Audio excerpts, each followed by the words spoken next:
a really mature BYU team and a great opportunity as well to go back on the road and see if we can get it fixed. So I'm excited about it. I think our players are excited about it, and it should be a fun game. Late kickoff, 8:21 kickoff local time, 7:21 here. So hopefully people will tune in and watch it. It should be a great game. You mentioned a mature BYU team. I guess the thing with them, people always say it's because they have the guys that go on the missions. They are older than most teams. Does that present challenges because they're physically more developed, or? I will tell you this: they play a physical style of game. They really do, and I don't know if it has to do with them being older or just the type of athlete that they recruit. But they are a physical team. They play square, and then they play the game the way I respect the game being played. So I don't know. I haven't been around them, so I don't know like the level of maturity in terms of the individual. But I know I love the way they play the game.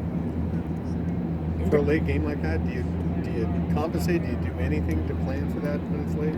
Yeah, you have to sleep in. Sorry.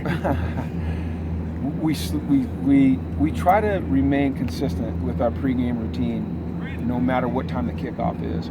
When it's late like that, you have to do some things to get them moving around during the day. So we have a morning meeting and a walkthrough, and then we have an afternoon. Get them up and walk around and maybe do like a little mock game, just a couple situations.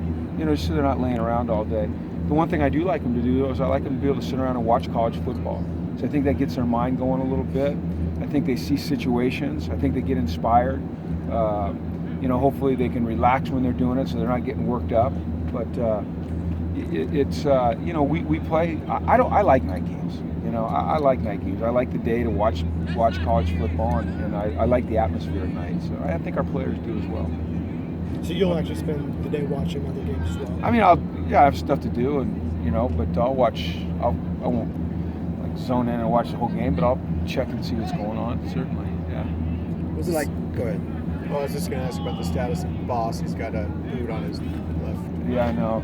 It's not a cowboy boot either. No, I don't know. I think he'll be all right. It's precautionary. So he tweaked his ankle a little bit at practice yesterday. Had it X-rayed. It was nothing significant. Should be able to play Saturday. Should be able to. I'm not going to guarantee it. And the how's Tack and Eddie? Good. They both practiced today. Yeah. And then, were you going to say something? No. Starks and Jaleel? Yeah, if they're ready to go Saturday, they'll both be able to play. Would you like to see Mossy catch a touchdown pass after all the injuries he's fought through at the Rose Bowl? It was great. I mean, it really was. I'm a big Mossy fan. Just starting his freshman year, he just came in here with kind of a real toughness and a competitiveness that you really respect. And then to have him, get injured the way he did and fight back the way he has. And he's one of those kids on your team that everyone kind of gravitates to. He's a little, he's a little off center at times. He's got a great personality. He's just tough. I like tough guys. I like competitive guys, and so to see him catch that down the middle was awesome. I went and found a picture of it and sent it to him last night. Just gets me going. You love seeing these kids rebound and have success. I think he tweeted that photo out. Oh, he did? Yeah, I think he did. He tweeted a bunch of photos out. Did he? Yeah. Okay.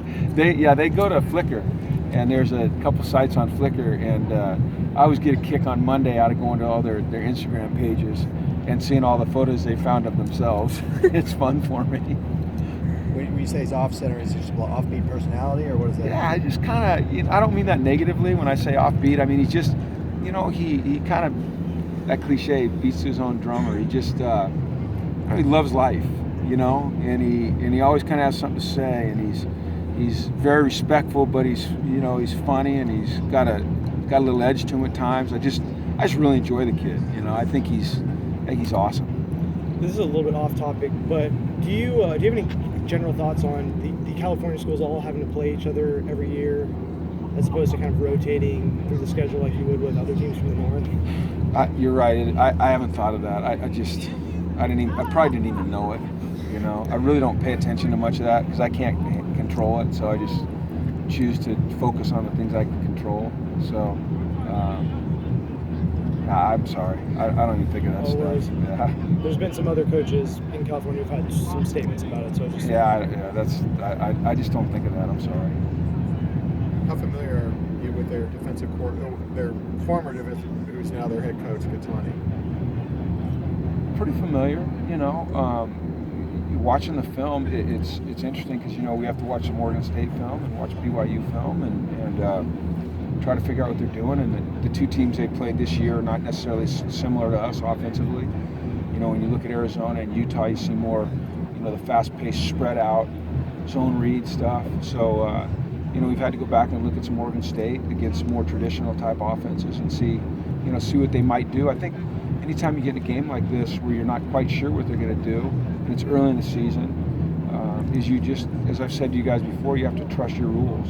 Every offensive play has a set of rules. Every protection has a set of rules. You got to be able to sort things out and trust your rules to get through it down. Does it help that they've played 2 Pac-12 opponents already, that you can kind of scout them a little bit? No, because their offensive the structures are different offensively. Like what Arizona and Utah are doing offensively isn't similar to us, and so they might have had specific game plans for that style of offense that they won't play for us. So it's we're flying a little bit blind, but that's why you have to trust your rules and the fundamentals and the techniques and things like that. And I think our guys have gotten good at that. You mentioned the physicality with which they play. You guys spent the whole offseason preaching physicality, so is this kind of a chance for you to show what you've been working on in that tape? It's different. It's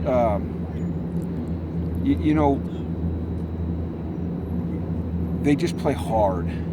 I'm not talking necessarily about, they're not necessarily going to line up in 2 backs and try to just run it down your throat. Ty Detmer does a really good job with their offense with a lot of variations. But I'm just talking as a football team that they have a physical nature to them. But in terms of the things that we've tried to address defensively, with being a little more stout inside and a little bit bigger,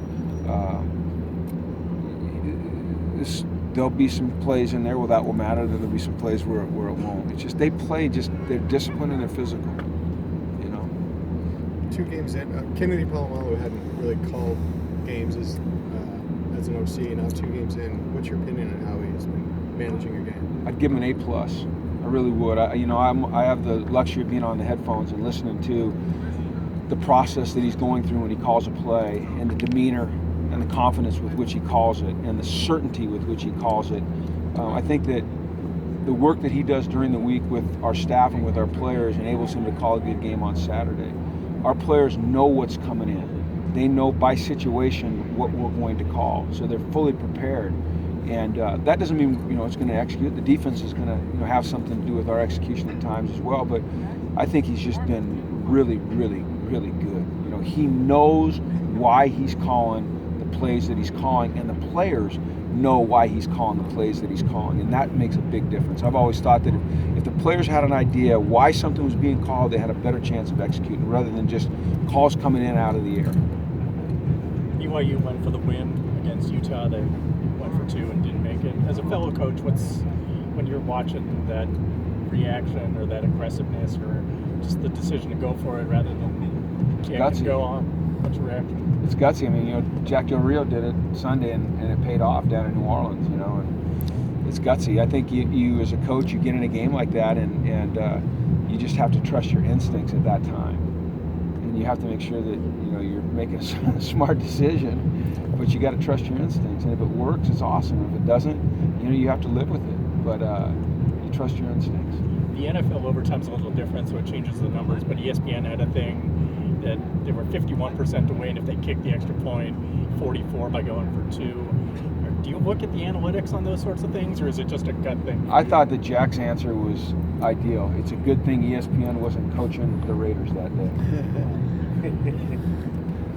So, All right, thanks, guys. okay.